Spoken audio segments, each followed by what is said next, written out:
I was holding off to do this video. Really wanted to wait till I got my voice back. We're on like week 6 of god-awful allergies. No, I sound like a damn robot right now. I cannot breathe. But I've had a lot of people ask me about what I'm actually feeding these things. And a lot of people that are allergic to satire freaking out in the comments. So I figured I'd throw a quick video together. This won't be some guy's face making noise for 30 minutes and 5 seconds of what you clicked on. So here's the farm truck. I've had this thing since, I want to say 2017. To me, it was common knowledge. It's a 7.3. It'll damn near run off of mud. Jokes intended. You do have to filter this stuff.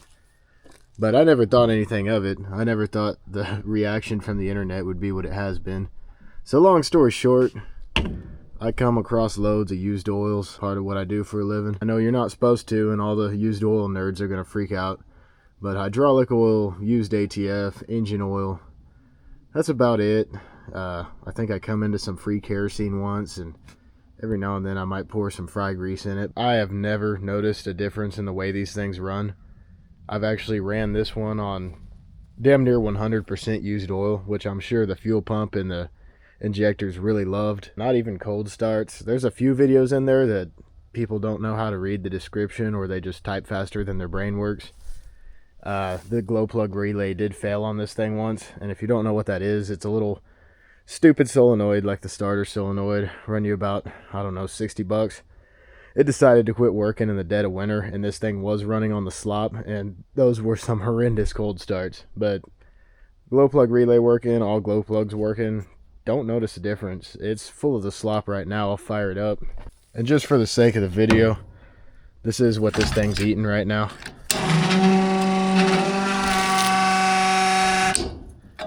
Good old biscuits and gravy. Not going to be much of a cold start considering it's short sleeve weather.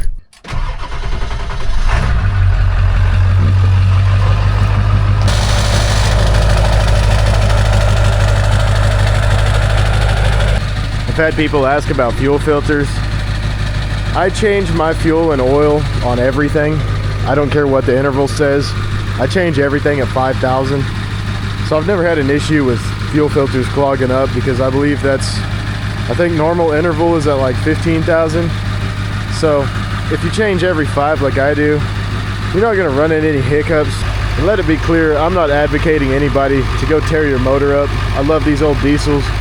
If you don't know what you're doing, or you're on the fence about running used oil, don't do it. You don't have to. Just something I do. I come across so much. Why let it go to waste? It's eco-friendly or something like that. As far as the filtering process goes, there's a few different ways I've done it. There's people that really get into this stuff, and they're probably the right people to ask. But usually what I've done, especially with like the used transmission fluid, I'll get a funnel obviously and have one of those transfer tanks, and I'll throw the funnel in there, lay like a rag or a painter's cloth, whatever, in the funnel and a magnet, and just pour the fluid over it. It takes some time, but I think that gets most of the bad shit out of there. On all these tanks, I'm running a 2 micron filter, and stock 7.3 filter spec is 15 micron. So if anything gets past that and happens to magically hurt the injectors, well, I'll be damned. I don't really have time to check the comments. I try to respond to you guys. I get a lot of good laughs from some of the people's display of intelligence on there. But as far as if people claiming this destroys your motor, or injectors, or fuel system, the 7.3 is HEUI injected, and if you don't know what that means, you don't have a hypersensitive fuel pump. All you have is like an electric fish tank pump, more or less, and a high pressure oil pump that powers 8 injectors that are about the size of a beer bottle. These things are extremely forgiving. When it comes down to it, in some ways, running used oil is a lot like owning a 6.0. Yeah, I bought a 6.0.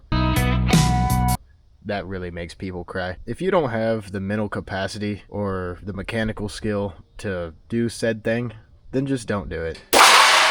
Every single 7.3 I've had has run off of this at some point or another. I've never replaced one injector, knock on truck, the entire time I've owned these things. Not one injector, never had a fuel related problem with any of them. And I've put a ton of miles on these things. I blame a lot of it on that. I don't know if you can see that little sign. It's that Hot Shot Secret Stiction Eliminator. Those guys don't pay me, but I wish they did, because I've been running their stuff for years and I tell everybody to use it. I'm not brand loyal to any product by any means. I'm not Ford loyal, I'm not this loyal, I'm not that loyal. But that stuff actually works if you have Huey injectors. I've seen it firsthand, fix trucks that had terrible misfires. Long story short, I'd say that contributed to my lack of injector problems. One more thing I have been asked in the comments quite a few times is, can I run it in this engine or that engine? I'm not going to know the answer to that. My Dodges, I've never done this to. If you look at a Dodge the wrong way, it has injector issues or mechanical fuel pump problems. I'm just going to leave these things on diesel. This is only a 7.3 thing and a 7.3 IDI thing. Somebody asked me about feeding the 6.0 the jungle juice. I might one of these days, but this thing is bone stock still.